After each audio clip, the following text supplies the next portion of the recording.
If you know of any Indigenous owned businesses, please drop them in the comments below. 2 years ago, I created a makeup look using the Matriarch palette by Prados Beauty. Prados Beauty is an Indigenous and Chicana owned beauty brand. It was founded by Cici Meadows, and Prados is actually meadows in Spanish, so that's why I assume the brand is pronounced Prados. So in the description, you will find links to Prados Beauty and their new products. They actually have a newer eyeshadow palette out. The Grand Entry eyeshadow palette looks amazing. I'm actually really close to the physical location of Prados Beauty, so I've been meaning to make a trip out there once I have some funds. But yeah, I'm very excited to finally see the physical location. So once I do that, I will be bringing you along with me as well. But in the meantime, you can check out their products at the links in the description below. So some of what I recorded 2 years ago is outdated, so I am going to be giving updates throughout the video, so you'll see me popping in and out. So we are getting in a time machine and going back to November 2021. Hi, I'm sorry if I am scaring you, but it is time to put on makeup. Can you believe that it is November 2021? So today we are doing a look with Prados Beauty, an Indigenous owned beauty brand. I already did a full review of this palette, the Matriarch palette, and their products, and you can watch that here if you haven't watched it already.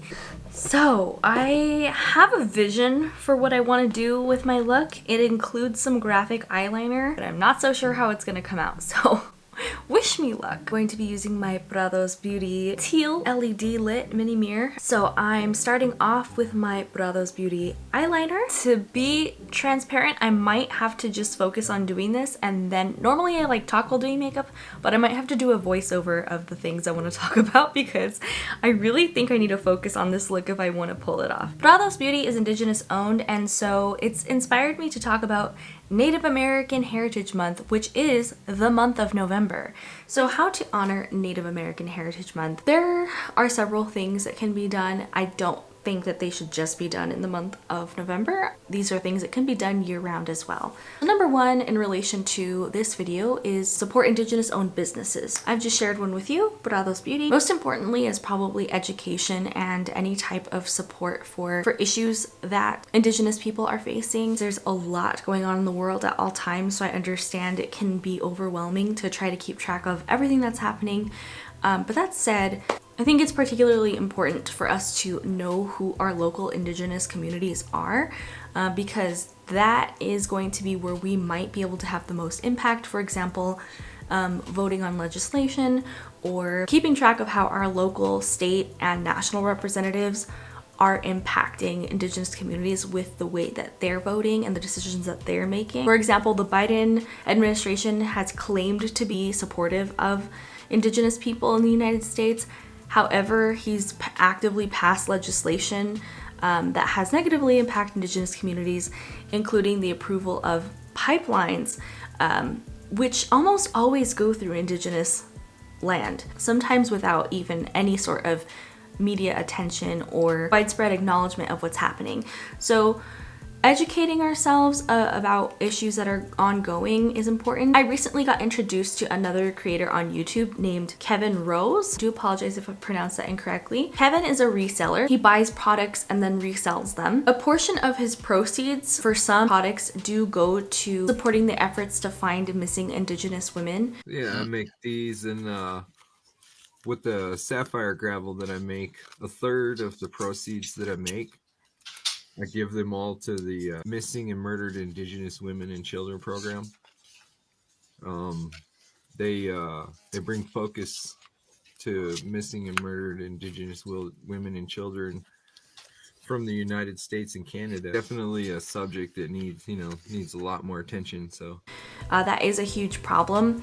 There's of course an issue where a lot of times people will go on to Indigenous land to commit crimes against Indigenous people, and then they never have to face repercussions of it just because of the way that the boundaries are set up and who has jurisdiction of what. So that's a huge ongoing problem. And Kēvin Rose is somebody who does send a portion of proceeds to supporting missing Indigenous women and children. So I'm gonna leave some links in the description below just so you can, learn more and do your own research. I do think it makes the most sense to start local, with the indigenous people in your region, but of course there are a lot of shared similarities in regards to the issues that indigenous people around the world are facing. You might be wondering where I got this inspiration from, and I wasn't sure what type of look I wanted to do today. I didn't necessarily just want to try to do something like indigenous inspired because I'm using an indigenous palette. But in honor of Native American Heritage Month, I decided to honor my own Native American heritage. And I say that lightly because I'm obviously not an indigenous person. I don't live an indigenous experience, but I do have indigenous roots. Some that I can't identify because identity is complicated, and I am half Mexican. And essentially Mexican is just a nationality, but the people who lived on that land before the Spaniards came over were indigenous. And so most Mexicans are what you call mestizos, or like mixed with indigenous and European. And so bloodlines have often gotten lost, so I can't tell you exactly like what my background is. I am also half white, by the way. But I'm all over the map. Like, both my grandfathers are white and they're super mixed. My grandfather on my mom's side is German, Portuguese, and Spanish. My grandfather on my dad's side is Swedish, English, and Kickapoo. That is my only indigenous roots that I can identify, and that actually comes from my white grandfather's side, but his grandfather was Kickapoo. And then for my Mexican side, who knows? But obviously there's some indigenous roots there as well. So it's just all over the place because both of my grandmothers are Mexican. So both my grandfathers are white, both my grandmothers are Mexican. And so that still makes me half, even though both my parents are half. If you do the math, I'm still half. Yeah.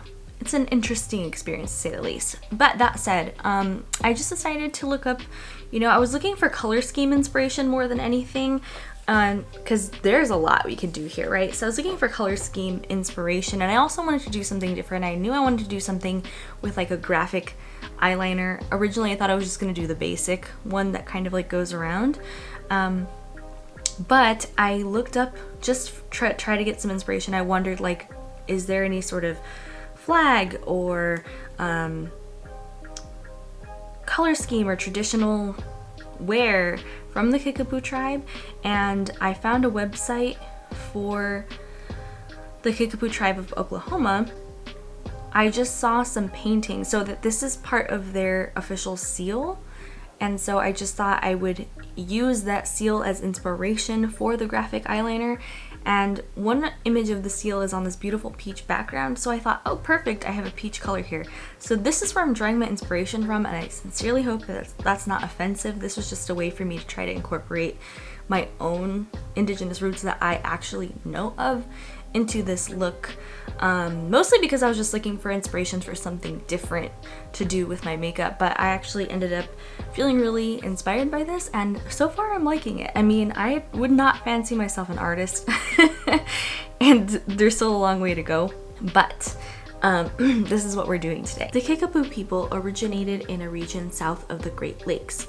Today, there are 3 federally recognized Kickapoo tribes in the United States, in Kansas, Texas, and Oklahoma, and there is also a community in Mexico as well. The name Kickapoo roughly means stands here and there, which may have related back to migratory patterns. I looked for the meaning of the seal to see if there was any symbolism in there. The seal itself contains a tribal meeting house on a shield behind which a Kickapoo arrow is represented. From the shield hang 3 black and white eagle feathers, recalling subgroups of the Kickapoo people. Now this is specifically related to the seal of Oklahoma Kickapoo Nation. So that's where I first saw this and kind of took inspiration from that. So for the peachy color, I'm going to use a combination of P4 and P2, which are both brilliant peachy colors. P2 and P4. They don't come across as peachy, really, but they are, trust me. So I kind of put P4 all over my eyelids, and now I'm going to darken the corners with P2. Okay, now I want to go in with like a shimmer on the lid, and I think I'm gonna go with A5. I think I want some traditional eyeliner as well.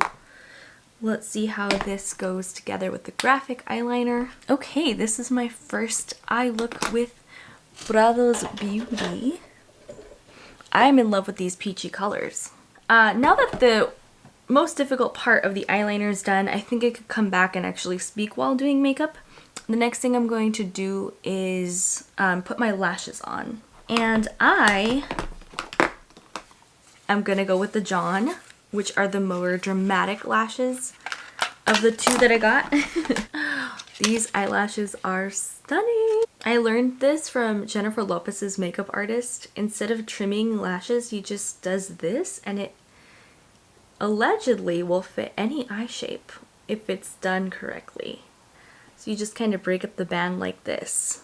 Oh my gosh, use A5 as a highlight, trust me. So lastly is the lipstick. So I think I am gonna go with the actual lipstick that I bought, and I'm actually loving this look. Let me just go put on a wig and I'll be right back. Okay, so this is the final look. This is how it came out. Honestly, I'm not mad at it. I think I could have made these lines a bit cleaner, but overall I love the color. Just look at that shimmer. Like, I've had this on for a while already now, and this highlight is still going so strong. And these are all just shades from the eyeshadow palette. I also love all the peachy tones because those are tones you don't see super often. So love those and love the lipstick. I've really loved everything. Oh, and these lashes as well. So this is the look I decided to put together today. We did it. That was our chatty get ready with me for the month of November. Thanks for going back in time with me and revisiting Prados Beauty. Again, I'm looking forward to finally going to their physical location, and I will be bringing you along when that happens. So until next time, take care of yourself because it is the most important thing, and I will see you in the next video.